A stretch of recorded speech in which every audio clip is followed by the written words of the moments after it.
Welcome to In the Driver's Seat. I am Lisa French, a former race car driver turned empowerment coach. This podcast is about exploring the power of mindset, belief, and deliberately creating a life that you truly love. In these first few episodes, I have been sharing some deeply personal chapters from my life, stories of resilience, heartbreak, rediscovery, and the lessons I learned along the way. My goal for you is to find a little piece of yourself in my stories and inspire you to step into your own power. Whether you're here to learn, reflect, or simply feel a little less alone in this world, you're in the right place. I am so happy to have you here as we journey toward a life filled with clarity, purpose, and possibility. So let's get started. If you've got any of my other previous episodes, this is episode 4, and this is going to be my last one for now, my last harder subject to talk about before we moved into a little more fun and bring you up to speed to where I'm at today. This one, I'm going to be sharing experiences about 2 divorces, ending best friendships, and just moments of how I felt lost, but also found strength within myself to come out through the hard times. On the other end of it, I feel that I really, of all of it, that became this weird succession year after year of having to basically cut someone out of my life because they didn't fit into my life, period. I guess that's the best way to say it. So I had to learn how to set boundaries. I had to learn to trust my intuition. So that started kind of back with my first marriage. And I'm not going to mention anyone's names here. That's because that's not what this is about. I'm not here to bash anyone. I never bashed any of these people when it happened and the timeline of when it happened. I still don't talk about I don't like to talk about it at all, period. But if I do bring it up or talk to somebody about it, I just speak the facts. Their choices and how they live their lives are their own, and my own choice, how I reacted is my own, and that's what I own. And maybe it took me a little longer to see the light, but I eventually got there. So, first husband, I was very inexperienced in relationships, especially because I was always racing. I was kind of just one of the guys. And so anytime a guy paid attention to me, it kind of led me to an unhealthy relationship because I just was all gooey inside and oh my gosh, he likes me. So I didn't have any discernment as to whether it was a good fit for relationship wise or not. I didn't pay attention to the red flags. I don't think red flags were even maybe a talking point, things that we talked about back then. But probably the other factor to my first husband was that my dad knew him. And at this point in time, my dad wasn't around anymore. So I think in my heart, I thought, well, my dad likes him. They were friends. So this would probably be okay in his eyes. But what I ignored were the big major flags, signs of jealousy. And the jealousy led to the need to control me. And I remember always wondering, but you knew who I was. You knew the type of person I was, which was a very, happy person, always walking up and giving people hugs, even if it was a guy. So I was always confused about that. Like, how do you like someone or fall in love with someone the way, like, that's the person you're falling in love with, but then you expect them to change because you can't handle that. Them being like that. That's what I struggled with for the longest time. And I kept thinking, oh, he's just insecure. And I will just make him believe that no, the only guy I'm interested in is him. So slowly, bit by bit, I was altering who I was altering myself to try to keep him happy. Now I know that that isn't possible. You have happiness comes from inside, and that was something that he needed to take care of and wasn't something I could fix for him. But we struggled. We had a business that was a struggle. We were in order to try to help pay he wanted me there working in the office, but then I eventually went and got a job. And once I did that to try to help pay bills, once I did that, that was just everything escalated because I wasn't there. He didn't know what I was doing. I was working in the newspaper, and which meant I was out and about in the community. There was no way for me to be able to give him an exact agenda of, well, I'm going to be here from this time to this time, and then I'm going to be doing this. And he just, in a way, lost his mind, and it just escalated everything, unfortunately, to the point that eventually well, it became physical, and on top of the emotional abuse. And before this happened, his mom actually told me that she's like, don't give up your job, especially the fact that your marriage is not healthy at the moment.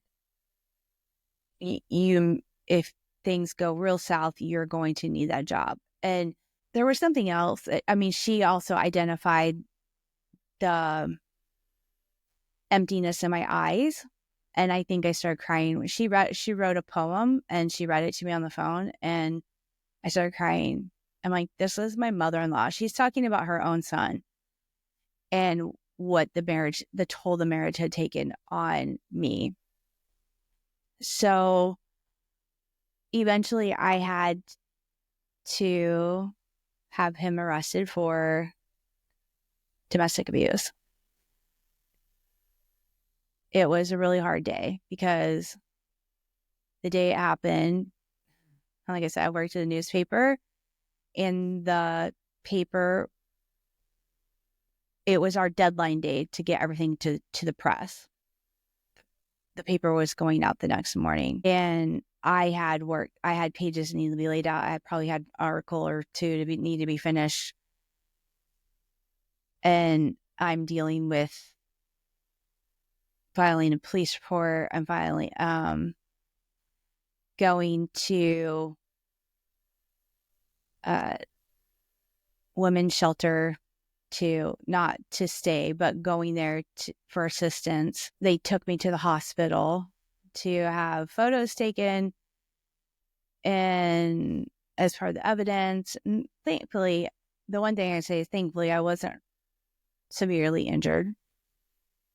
When I got to the newspaper office and I went straight back to my desk, and the lady that worked there, and she'd worked there, I don't know how many years, sweet Louise, she still wore her hair in a big old beehive, just like the epitome of grandmotherly, to the fact that just like my grandma friend, she listened to the scanner. And when I no longer had just sat down at my desk when Louise came back, and she asked me if I was okay because she heard it on the scanner. And it just never occurred to me that anybody would know my business, like that. And so anyway, I got my work done, got the paper out. We got the paper out, and I just went through all that. I had we had no contact order and all that. So without getting into more detail of all that,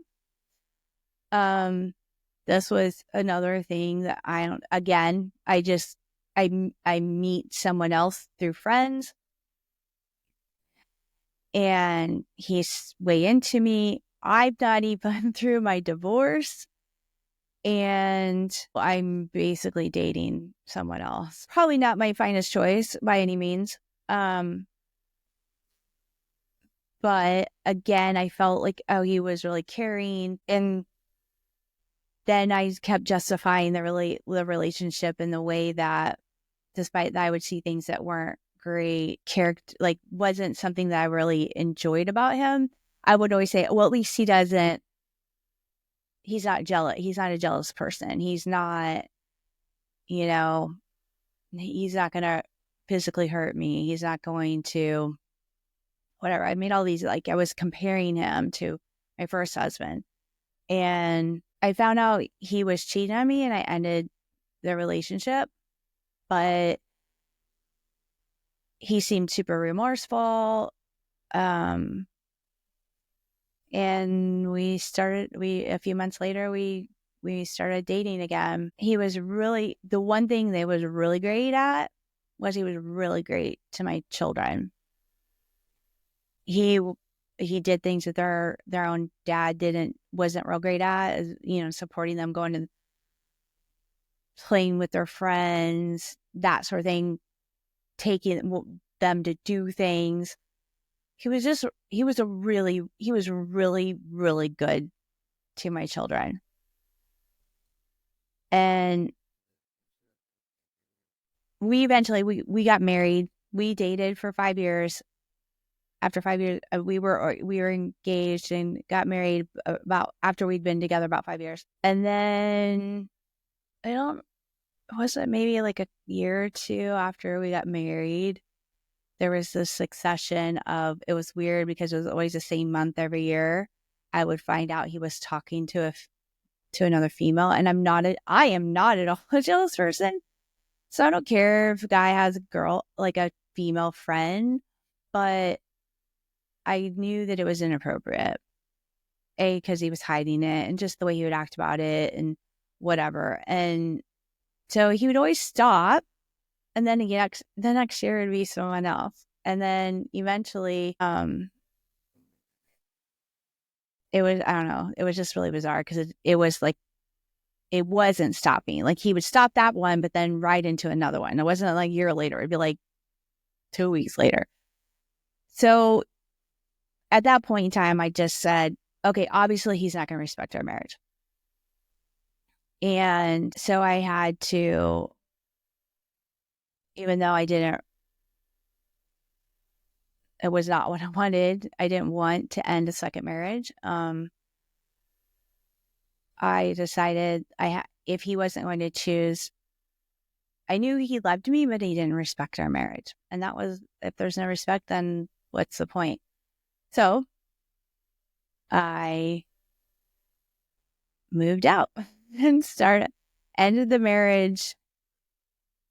And that was probably a pivotal point in my life where I decided that was just became the theme. If you can't respect me, then I don't need you in my life. And I dated someone after that. We just weren't a good fit. There was nothing in particular super bad either way on either part. Then I ran into a old classmate. I was back in my hometown, and I ran into an old classmate. I was there to see a friend of mine who was back home, and we ran into him, and he was just like smitten with me. And it just felt like, even though like the last thing I wanted was to start a relationship at that point in time, he was just, 100 miles an hour, which now I know is a very narcissistic trait. I did not know that then. But I kept thinking, well, it's not like I don't know him, like we went to school together. And long story short, it took me a long time to figure it out because we lived an hour and a half from each other. And then he told me he was traveling for work. And so we were seeing each other less and less. Again, I didn't care. Like I was secure in my own life and doing my own thing. And okay, whatever, we'll see each other when we can. Don't feel bad. I understand. And turns out he was living a double life. He had a girlfriend. He had a girlfriend, and there where he lived, and was still, for whatever reason, still trying to maintain the relationship with me. And when he can no longer do that, then he broke up with me. And I didn't understand because I didn't know what was going on. And so it really spun me out. I was an absolute emotional mess. Not necessarily because of that. I was trying to piece it all together, like what happened. Not necessarily because of him. I was, oh my God, he was my forever. No, it was nothing like that. I was just trying to understand it in my mind, and I couldn't figure it out. But all the time, there were things that he would say, and I'm like, that doesn't make sense. Like, why would he say that? Or I kept feeling like he was trying to spin things into making things sound like they were he was doing something for me because, oh, well, I don't want you to have to wait on me or whatever. And I'm like, I'm fine. Like, why do you keep trying? Why are you worried about me? But now I know it was just more him. He was trying to come up with an excuse for me to end the relationship. So then he wasn't the jerk. And anyway, that was in 2015.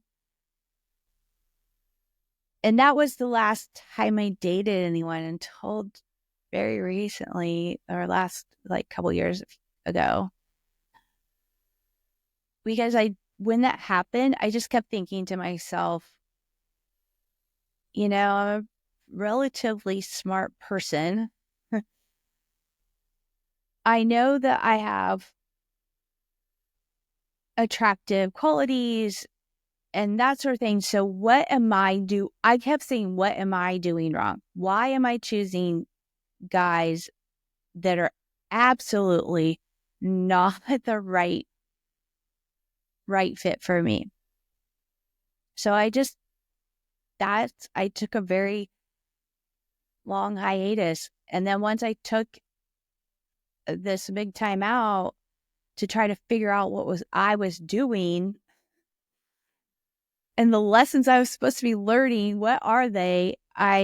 Then it became very crystal clear when I would meet a guy. It was easier for me to say, part of my problem too was that I would say, oh, but he's a nice guy. Kind of like I did with the second husband. Well, he's a nice guy. Instead of saying, well, yeah, he's a nice guy, but he's not the right one for me. And so I learned how to do that. It's okay to say someone's not the right person for you. But then this weird thing started happening. Has happened. So that was 2015. Almost a year later, in 16 and 17, I had to end friendships with my very best friends. One was a friendship of well over 10 years, close to probably 15 years. We were like sisters. And I literally realized, again, she was living a double life. She was living acting one way to people and saying things to people, but that wasn't what she was. That there was a whole facade of other stuff going on in the background. And I remember, well, even my first husband said, "You don't know, you don't understand. She's not a good person. She cheats on her boyfriend. She does all these things." And I'm like, "No, you're wrong." I defended her tooth and nail to anyone who's ever said anything bad about her. And then the second I had like, there were things that happened personally between the two of us that I had to enter our relationship.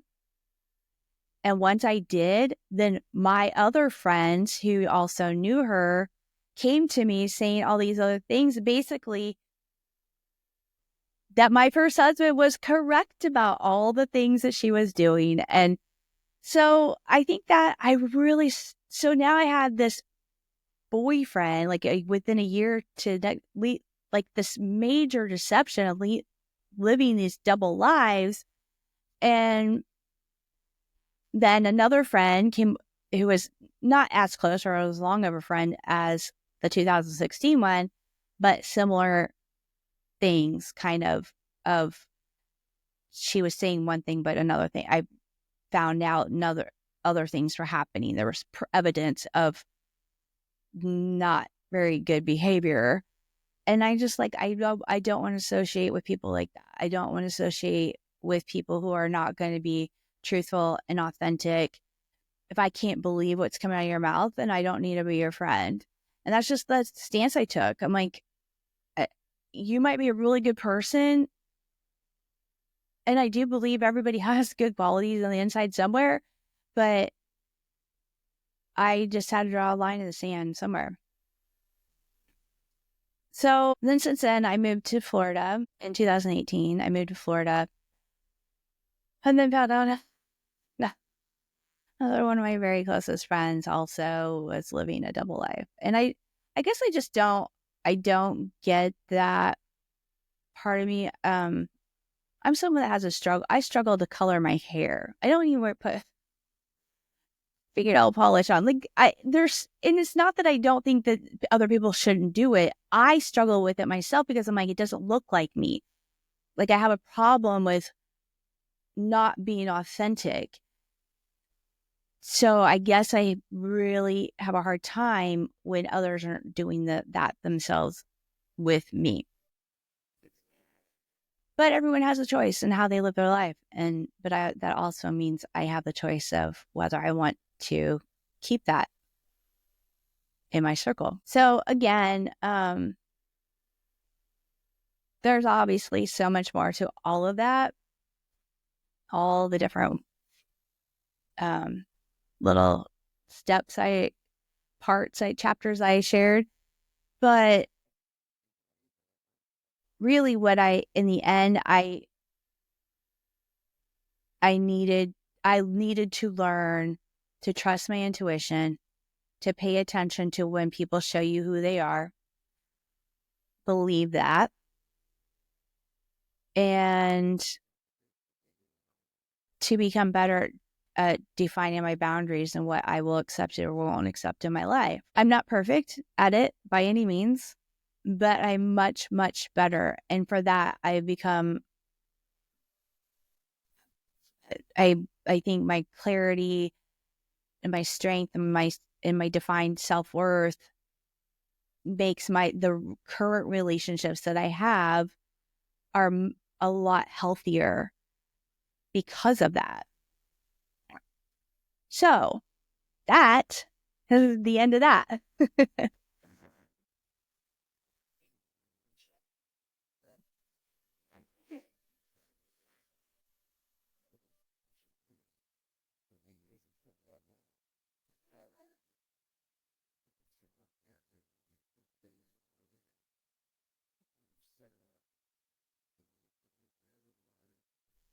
So thank you so much for tuning in to this episode of In the Driver's Seat.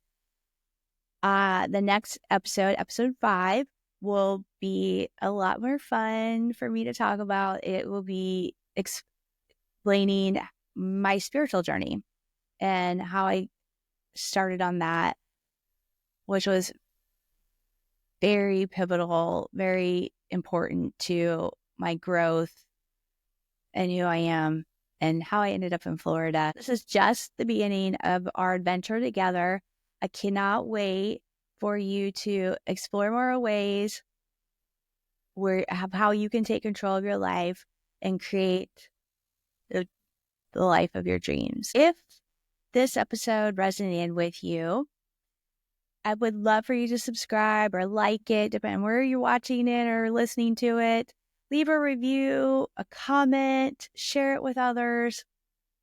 You can also find me on social media. I have an Instagram and Facebook page. And until next time, remember, you are always the one in the driver's seat of your own life. Thank you for being here.